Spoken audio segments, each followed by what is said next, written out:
What's going on, everybody? Welcome back to episode 11 of Bound to Improve. My name is Landon Ower. And I'm Chris Pound. And the book we decided to read this week was the TB12 Method by Tom Brady. But before we get into that, let's talk about the implementation from last week. Yeah, so we read Atomic Habits by James Clear last week. And something that I said I was going to implement was change my have tos to I get to. So I had a presentation last week and I still don't always I still get anxious, extremely anxious. So I usually said I have to present, but I tried to change that framework to I get to, and it was weird. Like before the presentation, I was like Calmer in a sense. Okay. So I mean the presentation went fine. Definitely still have to improve in that area, but it was good. Good to hear. For me, mine was a habit tracker. And so I wanted to start waking up earlier in the mornings and start my day off right, going to the gym.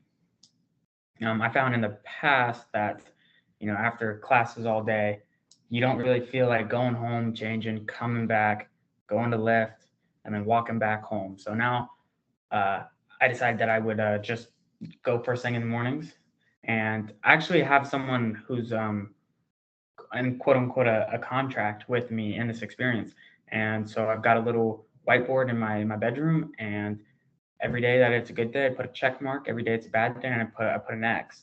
And it's just like a visual accountability log. And still need improvement on that aspect, but all in all, going pretty well. And that's awesome because I think you just covered two things from the last book, which is the habit tracker aspect, and then also having that accountability partner or that contract to keep you accountable. Yeah. So go check out that episode if you haven't yet. Absolutely.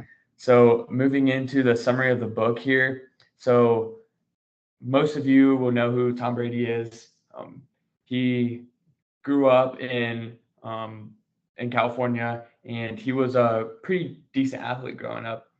He was never the best, you could say, but he was average. He was average. Yeah. So he always had to work harder than everyone else just to compete. But his senior year of high school, he got drafted into MLB, but he decided to turn it down to go pursue his dream of playing college football. Mm-hmm. So he ended up at the University of Michigan, where he did not play until his third or fourth year. Third. Oh, he was 5 years. So I don't recall whether it was the third or fourth, but go on. And like his first year playing, so like his third year of college, he was like in and out with one of the new up and coming. So he really didn't get all the starting time. And he was drafted 199th. So by no means exceptional. No. But as you well known, he turned into a multi MVP of the NFL, multiple Super Bowls, and overall just one of the greatest football players of all time. Yeah, it's pretty clear to say, especially after reading this book and kind of being able to look into his mindset a little bit. He's the GOAT. Tom Brady's the GOAT, and this book solidifies that, I think. Yeah. So the main theme of this book was a concept called pliability and the importance of it, especially for athletes or for whoever wants to stay limber and utilize their body to maximize their potential, whether that be physically or mentally. Mm-hmm.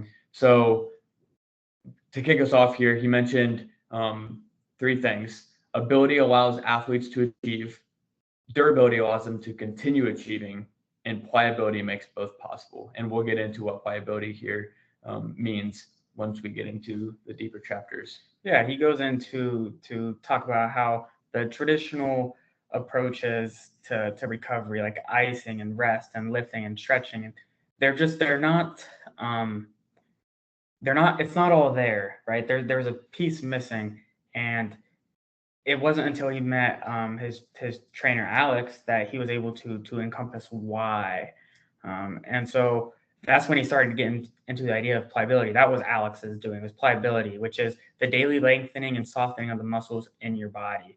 And so he'd tense up a muscle, and Alex would be working it out, and then he'd soften it, and he'd contract it, and then over and over again until he was just nice and loose. It was almost like a deep massage, except there was a little bit of a twist to it. Yeah, that's exactly what he used to believe. That old framework that I think is still in place today, because I've never heard of the concept of pliability before reading this book, and that concept is exactly what Chris said. It's you go lift as much as possible and then train as hard as possible so you can perform at the highest level.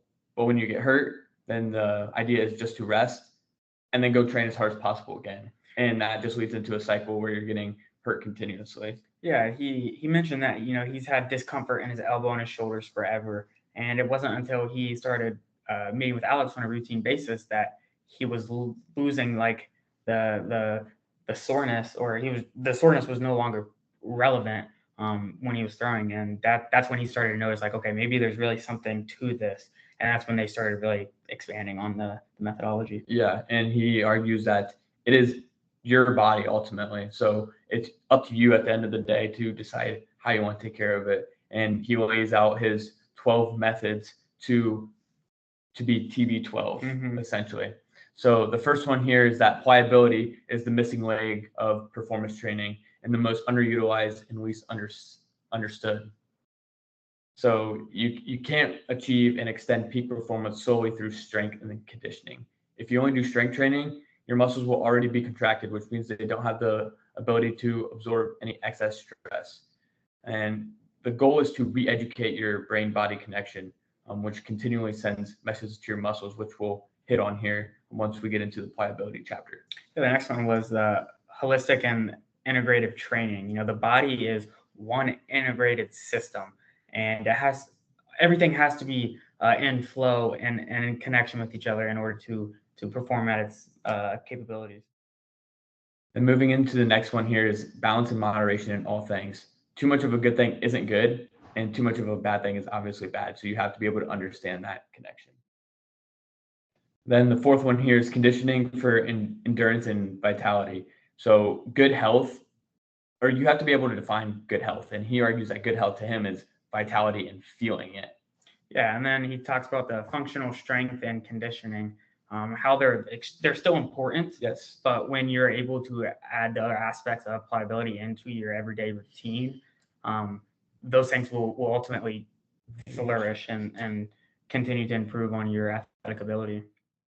And then next he goes into talking about you should really try to promote the anti-inflammatory responses in your body.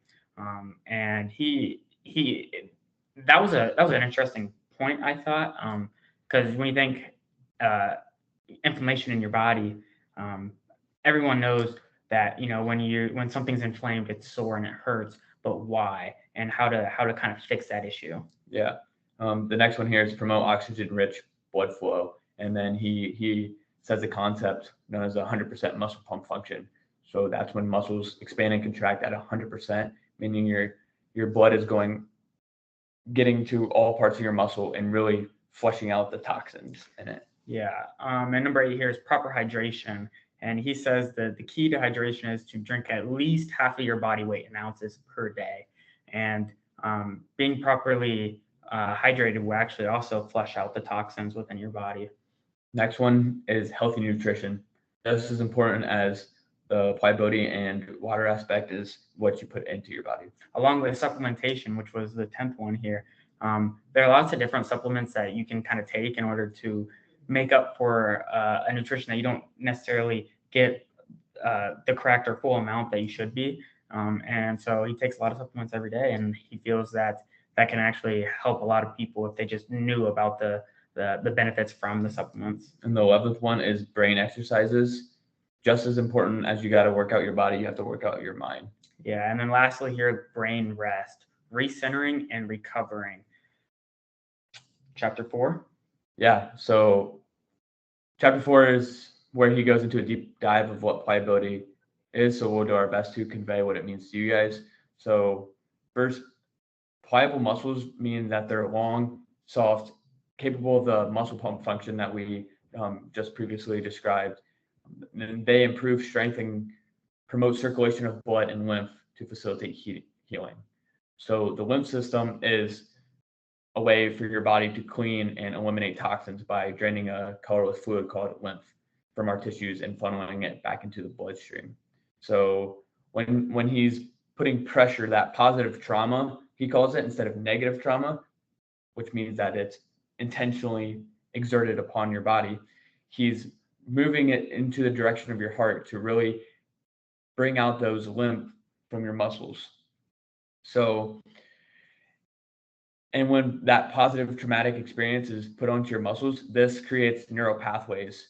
And by teaching your brain to understand these experiences, it helps you absorb any impact on those muscles. Yeah, you have to teach your brain that, a long, soft, and primed muscle is how I want my muscles to respond to the certain movement or environment that my brain is asking them to do. Yeah, any events that happen will be stored in your neural pathways.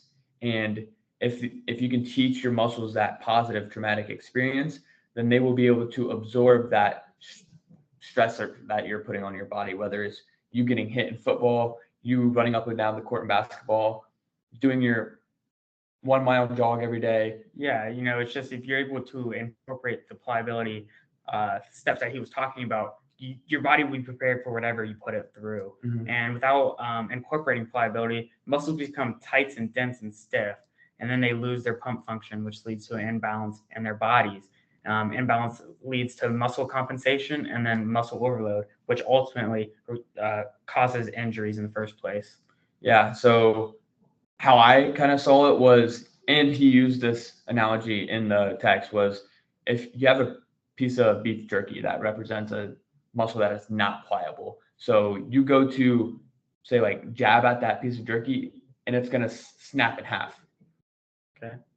But if you say get a piece of like tenderloin and you go jab at it, it's going to conform to that force that you're putting on it. So by being able to make your muscles pliable is going to save them from extreme damage. Yeah, and then he goes on to talk about, muscle soreness or pain is mostly a result from the muscles being overloaded, whether that's with stress or with a contact. And so stretching versus massage versus pliability comes into play. And stretching promotes flexibility and may lengthen the muscles to some degree, but it doesn't soften them. And that's part of the key details of pliability. And so when you're thinking, during a stretching, it doesn't involve any actual trauma, and you need that positive trauma in order to kind of the neural links to really grow and have your muscles understand what's going on. And then massage is different from pliability because it is passive. Brain is not learning anything during a massage, but during pliability, you actually need to use your brain and really think about what's going on and what muscle I'm targeting in order to get those neural connections going again. Yeah, a couple things to add on here is, first, he argues that pliability should be the start of any form of exercise, especially like even stretching, because when you stretch, it creates little micro tears in your muscles. So being able to prime your muscles for what is about to happen, to have it be able to fully accept those little micro tears so it can absorb it and heal faster, is critical. Then the second thing, when Chris mentioned that when your muscle is not pliable, it can cause it to be overloaded, which leads to the other muscles compensating it. Yeah. And that's when, so say you're doing a bench press and you're really feeling it in your chest, and then those last two are really hard, you're not using your chest anymore because it's completely burnt out. Using your back. I would say shoulders. And your lower back to brace yourself. And well, a whole bunch of a whole bunch of different muscles always go into play, regardless of what you're trying to actually target. And that's what the whole point is with the pliability is, no matter what you're putting your body through, it'll always be ready to adapt and overcome the challenge that you're promoting at the time. I think he means it from the context of, so say your pectoral muscles completely gas, and that's going to put all of the load on your shoulders. Okay. So if your shoulders can't handle that, that's when injury occurs. Yeah. So by not having your muscle loose or not having your muscle dense instead of loose, then it can lead to injury. suppose. So now that we have a decent understanding of what pliability is, we'll go into how Tom Brady incorporates it into his daily routine. So a couple of methods he uses is one is self-pliability. Two, he uses someone else to do it, his trainer Alex. Or third, he uses like a roller, a foam roller with vibration, or a ball with vibration. And how you do it is you basically rub a muscle with force and while it's contracted, while you're contracting it towards the heart for around 20 seconds each. And he lays this in the book, and there's a bunch of different muscles that you can. Yeah, he actually gives it's almost like a picture book sense of how to style. Yeah, exactly. It's a how-to on actually how to strengthen and loosen up those muscles with a foam roller and things like that. Yeah. So moving on here, you have to be able to. We're going to talk about workouts next first, and with this concept, we have to be able to tailor your workouts to the movements that you are going to perform in your life. So it's like eating at a buffet. You are standing in front of a whole bunch of food. That doesn't mean you should eat all of it. You should just eat until you're full, which he incorporated it into. You should just train until your body is like tired or exerted all of its energy so it can then rebuild. Yeah, and sports training is no different, and should focus on your training of your muscles to work appropriately for the actions that you're going to ask them to be doing. So, like if you're a baseball player and you're a pitcher, okay, you know you need to work on your shoulders and your elbows, but also you need to work on your legs. So it's just being able to pick out and choose the certain athletic movements that you're going to be incorporating in your play that you need to strengthen. Yeah. So a quarterback does not need to bench 350 pounds. No. That's kind of where he was going with this. And next is the concept with maximum versus optimal training. So maximum is you're all about the amount of time you spend there and the amount of reps that you're getting in, versus optimal is what we're saying. Like anybody with a rotating motion, so a pitcher, a quarterback, will have a completely different work set than an offensive lineman. Yeah. Moving on to chapter 7 here, hydration.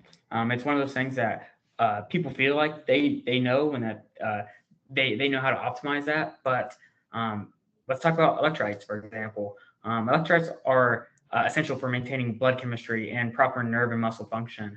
And they also help muscles expand and contract with the lymphatic system and circulate water throughout the entire body. And the goal of electrolytes is to make the water you drink wetter and more likely to absorb by your body's cells. Make it easier for your body to use the water that you're giving it. It's like salt. When you add salt in the morning, you haven't been drinking for the last 7, 8, 10 hours, and your body's extremely dehydrated. And so if you go straight into drinking coffee, well, he talks about coffee is actually a dehydrator along with alcohol. What you need is like water with electrolytes to replenish your body with the water that it's been asking for the last 8 hours. Yeah, so you can think of electrolytes as, so for example, potassium. They are what allow your cells to open up and to allow the water to kind of get in there to really circulate the lymph or the toxins out of there. So that was just a touch on Chris's point there. And so like Chris said in the layout of the TB12 method, you should drink at least half your body weight in ounces every day, if not more. And that's just on a day where you're not doing much. If you're exerting yourself more than usual, then you should drink even more than that. Yeah.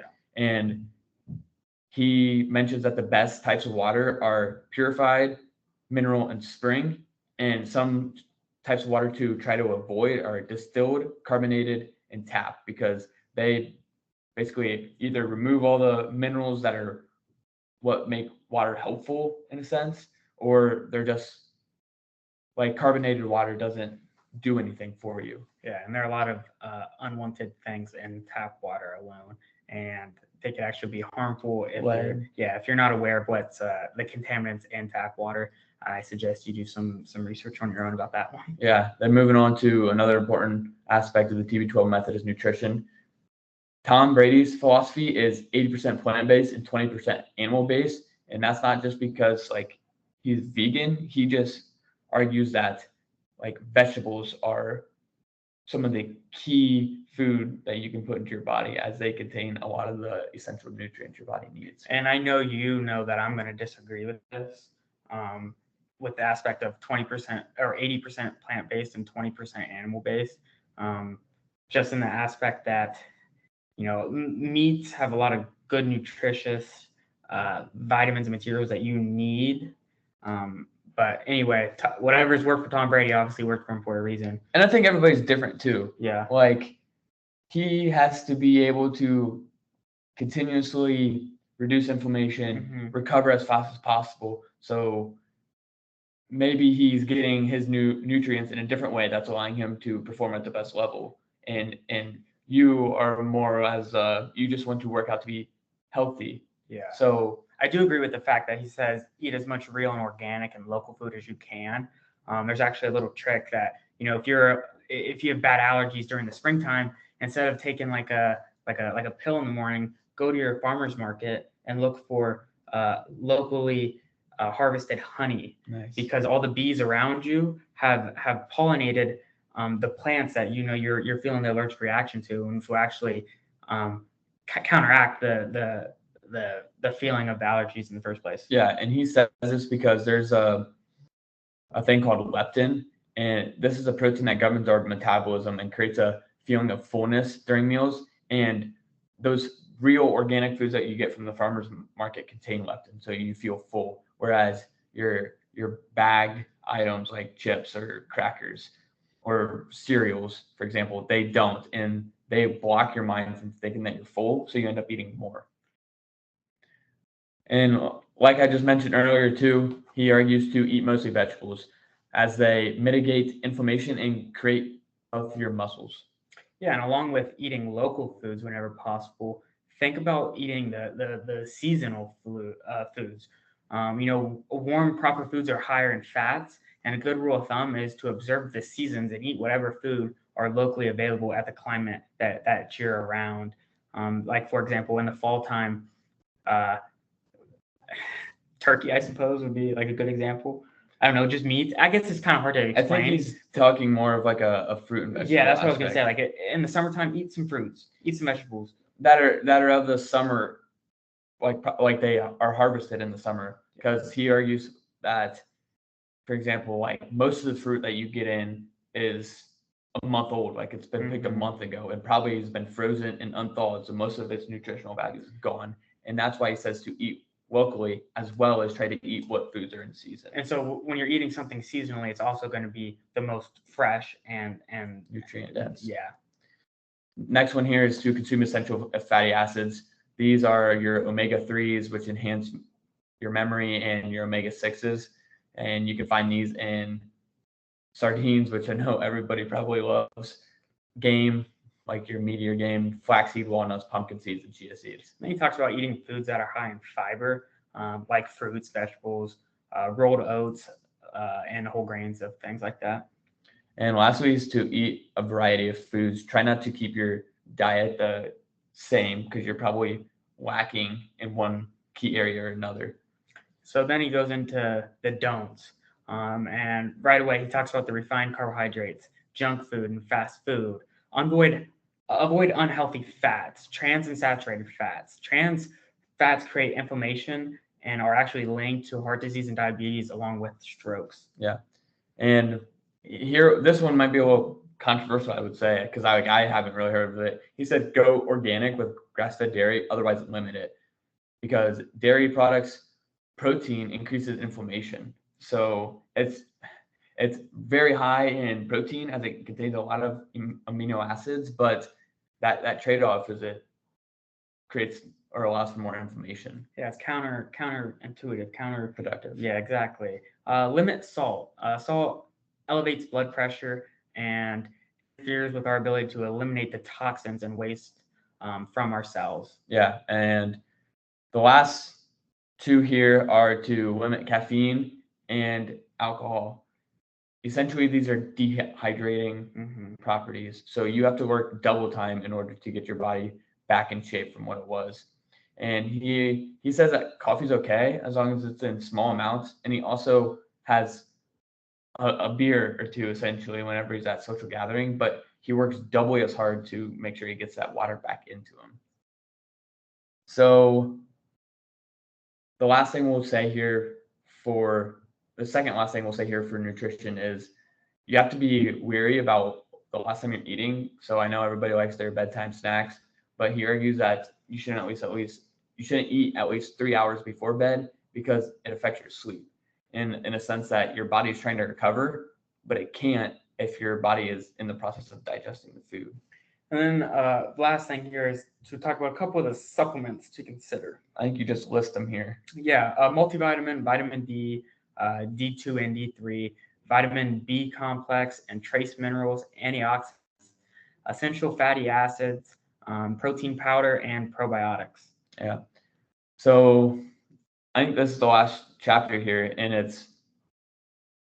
that was all about what you can put into your body and what you can do with your body to get the best results. Now he talks about you have to be as healthy on the inside as you are on the outside. And this revolves around the idea of mental toughness, mental resiliency in building up that brain power. So you have to be able to train your brain. Mm-hmm. And there are 3 ways to train your brain, which is neuropriming through pliability, which we mentioned. Yep. Learning behaviors of mindset and attitude, and then the daily brain exercises that improve speed, focus, and mental agility. Yeah. To touch on the learning behaviors of mindset and attitude, that's like going back to Marcus Aurelius. Yeah. To be able to not let anything affect you. You can choose to be happy if you want to. So it's really what mindset you cultivate around that, because how you're expecting to train the best. It's your personal identity. Yeah. Exactly. From Start With Why. It talks about knowing who you are and know your why, which, it's kind of interesting seeing all these books and the concepts that are talked about in different books, especially from different time periods, especially. They all kind of come together in some sort of way. Yeah. And the brain exercises that improve speed, focus, and mental agility, he had games on his phone that he was playing. And I feel like there's a variety of ways that you can do this, whether it's by reading, doing some form of memory game, brushing your teeth with your non-dominant hand, or eating. Just using your non-dominant hand more will actually will add neuroplasticity. Yeah, allow for neuroplasticity. And lastly, here to wrap up with like recovery, which the best recovery there is sleep. So he gives some recommendations on how to sleep better. And the first one is, we already mentioned, try not to eat up to 3 hours before you go to bed. If you like to exercise at night, like work out, make sure it's 2 to 3 hours before you go to bed. Yeah. So he also says that your sleep environment matters dramatically. So for example, the ideal temperature is 65 degrees Fahrenheit, and you should also keep your bedroom clean. And this is in terms of cleanliness. And also he says you could like get a plant, as this creates moisture in your bedroom, or create a negative ion generator. And I'm not going to explain what that is, but you guys can look into it. Yeah, he also talks about, the quieter, the better. And arguably, I would say the most important is invest in a good mattress. As being someone who has really, really struggled with sleep in my past, everything that he's said here, I can completely agree with. Just an aspect that I've done excessive research on sleep and your sleeping environment. Yeah. So we have some general takeaways here before we wrap up with this book. So first, I thought that you really have to engineer your end result that you want from the beginning. And Tom knew that he wanted to have longevity in his career. And you can see that he's been playing in the NFL, or did play in the NFL, for 20 years, long time. Right around 20 years. So in the average NFL career, I think it's 3.3 years. So he knew the result he wanted to obtain, and he took the disciplined approach to get there. And that includes the pliability, the nutrition, the hydration, the recovery, all encompassed. Yeah. One of my takeaways here is there are very simple ways to improve your health and performance.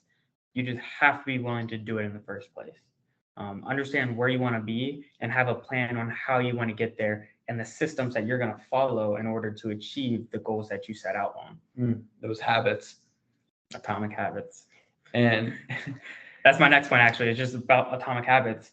Like I said, everything we've kind of read so far goes into each other, and you can use the principles from atomic habits into the TB12 method. Yeah, every little detail matters. So you may think that the donut you have on Saturday morning might not mean anything, but if you're trying to get to a desired result, you shouldn't have that donut, because that little donut will throw your body in for a loop and may throw you off your path. I also like to think that you have to be willing. There's a lot of give and take, right? It's all about balance. Where's your lifestyle at, and where do you want to be, type of thing. Obviously, we're not going to be able to do exactly what Tom Brady says is optimal. It might be optimal for him, but for 20, 21-year-old kids and anyone else watching, this may not be optimal for you. And it's about understanding what works for you and what doesn't. And I think that was kind of the overall message that he was trying to explain, is that, here are some things that you can do, right? These have worked for me. Test them, try it out, and learn and improve and grow in that aspect of things. Yeah. My last point here is, to get where most others aren't, you have to do what most others aren't doing. And the biggest example here, I think, is how Tom Brady incorporates pliability. He does pliability more than he does strength training or anything like that. And you can see that he's lasted a lot longer than any of his cohorts and in the NFL. So take that as a little inspiration in your own life. Like, if you see where you want to get to, you might have to take a path that no one else has taken yet. Absolutely. That's a good way to put it.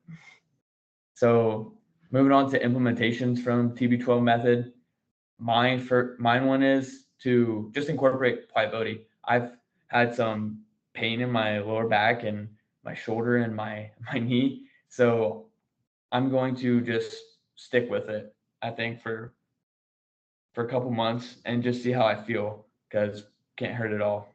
Yeah. For me, I'm going to try to be more mindful of the amount of water that I'm actually consuming. I've known that, water is important and hydration is important, but knowing that I'm getting the adequate amount of water will be something that I'm going to try to measure and emphasize in my daily life. Yep. And moving on to our favorite quotes now. For this week, mine was a quote from John Wooden in his definition of success. It is peace of mind, which is a direct result of self-satisfaction and knowing you made the effort to become the best you're capable of being.